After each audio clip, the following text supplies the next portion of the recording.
छत्तीसगढ़ में कौशल्या महोत्सव पर भी सियासत शुरू हो गई है। सीएम भूपेश बघेल शनिवार को चंदखुरी में 3 दिवसीय कौशल्या महोत्सव का आगाज करने वाले हैं, लेकिन इससे पहले बीजेपी ने तंज और सवालों की बौछार कर दी है। जवाब में कांग्रेस का कहना है कि हमने उनसे मुद्दे छीन लिए हैं, इसीलिए उन्हें तकलीफ हो रही है।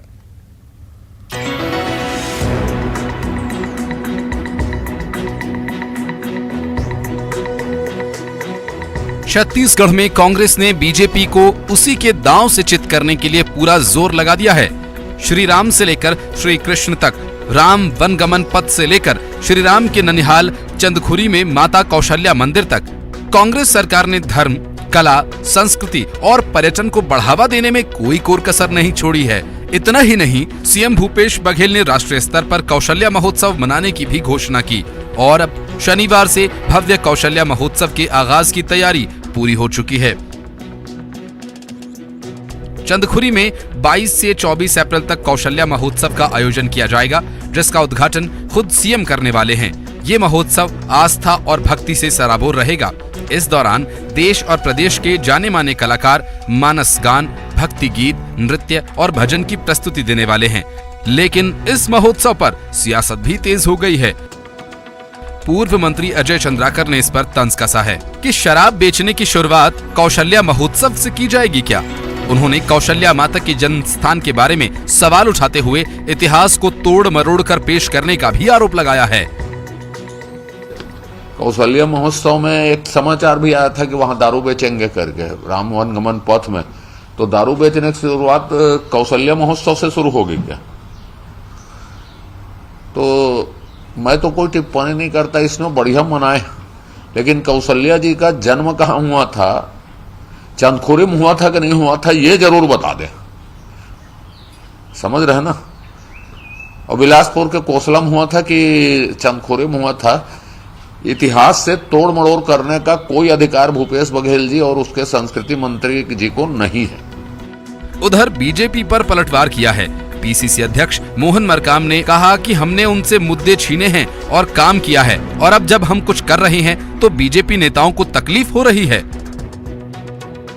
देखिए, हमारी सरकार ने, जो हम सब जानते हैं, छत्तीसगढ़ वासी भगवान राम का ननिहाल हर कोई जानता है, और माता कौशल्या छत्तीसगढ़ चंदखुरी की रही है।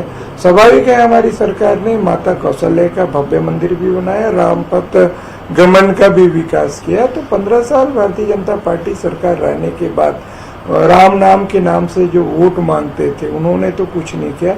जब हम कुछ कर रहे हैं तो भारतीय जनता पार्टी के नेताओं को तकलीफ हो रही है। सिर्फ और सिर्फ जब चुनाव आते हैं, भगवान राम को याद करते हैं, माता कौशल्या को याद करते हैं।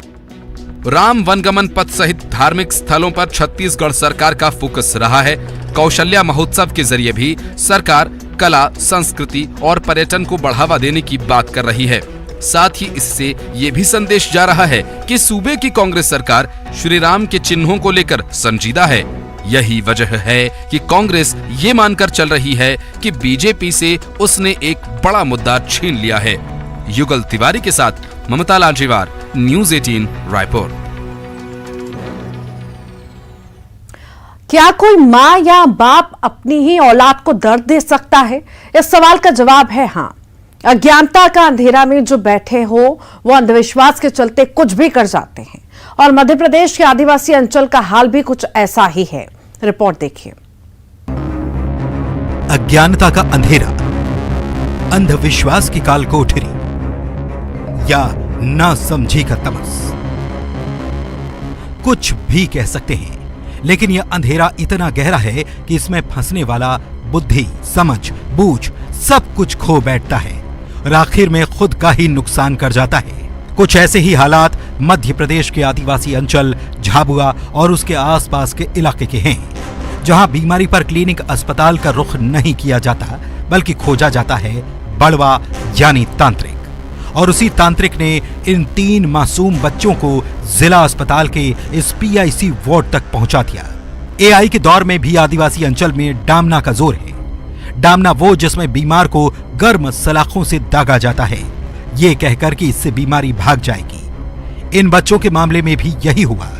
इन्हें सामान्य से सर्दी जुकाम के लिए सीने और पेट पर गर्म सलाखों से दाग दिया गया। बच्चों की सांस तेज चल रही थी, जिसे स्थानीय भाषा में हाफलिया कहा जाता है। डॉक्टर खुद बताते हैं कि हर महीने डामना यानी कि गर्म सलाखों से मासूम बच्चों को दागने के 20 के करीब मामले सामने आते हैं। हम लोग पीडियाट्रिक इंटेंसिव केयर यूनिट चला रहे हैं यहाँ पर, और इससे पूर्व भी हम पीडियाट्रिक वार्ड चला रहे थे। तो यहाँ जो है निमोनिया के लगभग हमारे पास में माह भर में 60 से 70 मरीज आते हैं, जिसमें से कम 20 पूरे महीने भर में 20 से 25 बच्चे ऐसे आते हैं जिनको दागा जाता है या दामा जाता है, या ये कहना चाहिए कि सीने पे तो तीर के निशान से जलाया जाता है। ये कुछ अंधविश्वास है कि हाफलिया हो गया बोलते हैं, या ये जिसको कहना है कि बड़ी बड़ी सांस लेना। डॉक्टर बताते हैं कि निमोनिया के चलते बच्चा तेज सांस लेता है। जब बच्चे को दागा जाता है तो बच्चा दर्द से बचने के लिए सांस धीरे धीरे लेने लगता है, और लोग समझते हैं कि दागने से बीमारी ठीक हो गई। कुछ मान्यताएं हैं कि दागने से वो बड़ी बड़ी सांस लेना या हाफलिया होना वो ठीक हो जाता है, किंतु मैं आम जनता को बताना चाहूंगा कि जैसे ही बच्चे को दागा जाता है तो वो जलता है, जलन होती है, जल जाता है। तो बच्चा जलन से जो दर्द होता है उस दर्द को बचाने के लिए सांस थोड़ी कम लेता है, लेकिन उसकी निमोनिया या उसकी जो बीमारी है उसका समाधान नहीं होता है। जाहिर है दाबना किसी बीमारी का इलाज नहीं, बल्कि वो दर्द, वो तकलीफ है जो अंधविश्वास के फेर में पड़कर अपने ही लोग, माता पिता, बच्चों को किसी तांत्रिक से दिलवा देते हैं। लेकिन जब बीमारी ठीक होने की जगह तकलीफ बढ़ जाती है, जान पर बनाती है, तो ये दौड़ते हैं अस्पताल की तरफ। तो आसानी से समझा जा सकता है कि झाबुआ जैसे आदिवासी क्षेत्र में रहने वाले लोगों के बीच आज भी अंधविश्वास कितना गहरा है।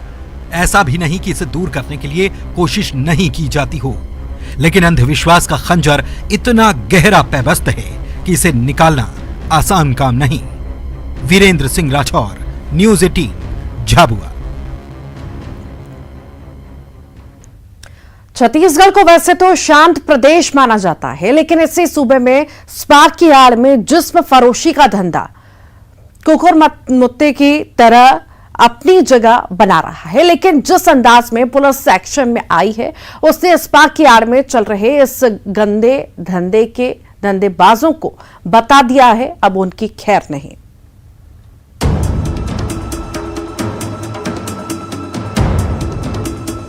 स्पा, जिसका नाम सुनकर आपको लगे कि यहां ग्रूमिंग की जाती होगी, रिलैक्सेशन मिलता होगा, मसाज मिलती होगी, लेकिन अगर आप सिर्फ यही ख्याल दिमाग में बनाए हुए हैं तो आप गलत हैं, क्योंकि एक के बाद एक होते खुलासों ने यह बता दिया कि स्पा सेंटर अब जिस्म फरोशी के गंदे धंधे का अड्डा बन चुके हैं। 18 अप्रैल 2023 दुर्ग पुलिस भिलाई के सूर्या मॉल की तरफ रुख कर चुकी थी। उसे कुछ इनपुट मिले थे, जिसके आधार पर पूरी तैयारी के साथ पुलिस पहुंच गई इस मॉल में संचालित सेंस स्पा सेंटर पर। अचानक हुई पुलिस की दबिश से यहां हड़कंप मच गया। पुलिस ने पाया कि स्पा सेंटर की आड़ में यहां पर देह व्यापार संचालित किया जा रहा था, जिसके बाद पुलिस ने इस मामले में 8 महिलाओं को हिरासत में लिया। साथ ही स्पा सेंटर के संचालक शरीक खान को भी गिरफ्तार किया गया। बताया जा रहा है कि पकड़ी गई महिलाएं पश्चिम बंगाल और असम की रहने वाली हैं और इनसे पूछताछ में कई खुलासे होने की उम्मीद है। रेड में स्पा सेंटर से कई आपत्तिजनक सामग्री पुलिस ने जब्त की है। जब्त सामग्री के मिलने से साफ हुआ कि यह धंधा लंबे समय से चल रहा था और फल फूल रहा था। में लगातार शिकायत आ रही थी कि जो स्पा चल रहे हैं वहाँ पे देह व्यापार भी हो रहा है, तो इसी में हमने आज रेड की है। एसेंस स्पा करके है सूर्या मॉल में, यहाँ पे आज रेड की गई है। और यहाँ पे जब आए तो एक संदिग्ध हालत में हमको यहाँ पे जो काम कर रहे महिला वो मिली और कुछ ग्राहक भी मिले थे। वही मामले में एसपी अभिषेक पल्लव ने खुलासा किया कि यहाँ काम करने वाली युवतियों को 15,000 की सैलरी पर रखा गया था। निश्चित रूप से जिस तरह से यंग लड़कियों को जो है ये असम, अरुणाचल प्रदेश, बंगाल से ये लोग लाते हैं, उनको तनख्वाह की सैलरी के नाम पर लेके आते हैं और फिर उनको धीरे से वो देह व्यापार में जो है ढकेल देते हैं। निश्चित रूप से ह्यूमन ट्रैफिकिंग के एंगल पे भी जो है जांच की जा रही है और कार्रवाई की जाएगी। इधर दुर्ग पुलिस की कार्रवाई से हड़कंप मचा। उधर 2 दिन बाद ही अंबिकापुर में पुलिस सक्रिय हुई और शहर में चल रहे स्पा सेंटर की पड़ताल में जुट गई। यहां पुलिस ने 3 स्पा सेंटर पर रेड की और दस्तावेजों की जांच की। मौके पर किसी भी स्पा सेंटर के दस्तावेज नहीं पाए गए, जिसके बाद स्पा सेंटर्स को बंद कर दिया गया। शहर में जो स्पा सेंटर चलाया जा रहा है उसमें सरगुजा पुलिस ने कार्रवाई की है और कागजात नहीं, उसका लाइसेंस प्रोड्यूस नहीं किए थे, तो उसको बंद करने के आदेश दिया गया है। और लेबर डिपार्टमेंट और नगर निगम को भी बोला गया है कि उसका डॉक्यूमेंट चेक किया जाए और अगर लाइसेंस नहीं है तो उसको परमानेंट बंद करने के लिए कार्रवाई करेंगे। 2 जिलों में ताबड़तोड़ हुई पुलिस की कार्रवाई के बाद निश्चित तौर पर स्पा सेंटर में हड़कंप मचा होगा, लेकिन देखना है कि क्या बाकी जिलों की पुलिस भी इस कार्रवाई के बाद एक्टिव होती है और स्पा सेंटर के आड़ में चल रहे गंदे धंधे के धंधेबाजों का पर्दाफाश करती है।